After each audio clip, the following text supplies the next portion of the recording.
గారు రైట్ ఇక సిపిఎం ఖమ్మం జిల్లా కార్యదర్శి మనకు ఫోన్లలో అందుబాటులో ఉన్నారు నున్న నాగేశ్వరరావు గారు. నాగేశ్వరరావు గారు గుడ్ ఈవినింగ్ అండి.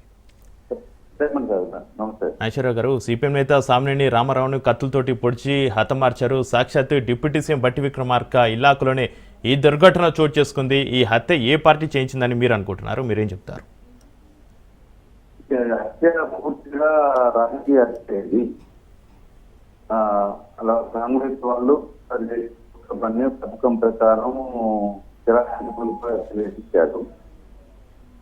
దీనికి అధికార పార్టీ అన్న ఉంది కాబట్టి వాళ్ళు ధైర్యంగా పనిచేయించారు.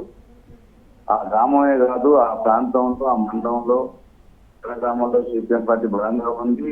మొత్తం రామారావు గారు మండలం ముఖ్యమైన నాయకుడు కనుక రాజకీయంగా స్థానిక ఎన్నికలను దెబ్బతీయటం కోసం పుట్టిన గ్రామంలో ఉన్న పెద్దదారులు తమ అడ్డులు దించుకోవడం కోసం రామారావు హత్య చేశారు.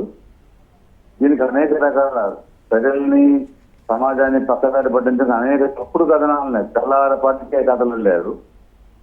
ఆయన వ్యక్తిగత సమస్యలు లేవు, కుటుంబ వివాదాలు లేవు, ఆయన ఏ యాత్రలు చేయడం లేదు.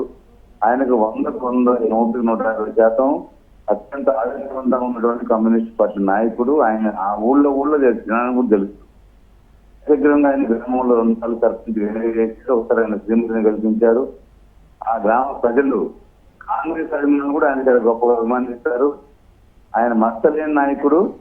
ఆయన హత్య చేసి ఒక దుర్మార్గంగా తప్పుడు ప్రచారాలు, ఒక 5-6 రకాల కథనాన్ని మొత్తం ఏర్పింపజేసి పోలీసుల విచారణ కూడా అంతకుండా పట్టుకునే కంటే రామరావు భార్య చెప్పింది. ఆ ఊళ్ళో 5 కాంగ్రెస్ సంబంధించిన వాళ్ళు వీళ్ళు నా భర్తను హత్య చెప్పి పెడితే ఎఫ్ఐఆర్ నమోదైన తర్వాత కూడా వాళ్ళని విచారించకుండా, అంతకుల కోసం ప్రయత్నించకుండా కుటుంబ సభ్యులను ఎదిరించే ప్రయత్న పాల్గొంటారంటేనే పక్కదారి పట్టించే ప్రయత్నం చేస్తున్నారు. బహుశా రేపో మాపో చంద్రబాబుని పట్టుకుంటే నాకు రామారావు తెలిసిన చంపానని చెప్పి ఇచ్చిన ఆశ్చర్యం లేదు.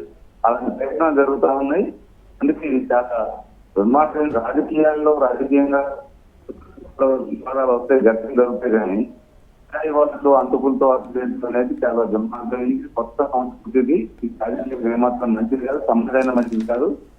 కాబట్టి ఇప్పటికైనా ప్రభుత్వానికి ఏమి, ముఖ్యంగా బట్టి విక్రమార్క గారికి ఎటువంటి ప్రమేయం లేకపోతే ఖండించాడు ముందు. కానీ విచారణ చూస్తే, పోలీసులు వ్యవహారం విచారణ తప్పుడు ప్రచారం చూస్తే ఉన్నాయంటే ఇది ఈ పథకం ప్రకారం చాలా పై స్థాయిలోనే కుట్రబంది చేసిన హత్యగా భావిస్తున్నాం.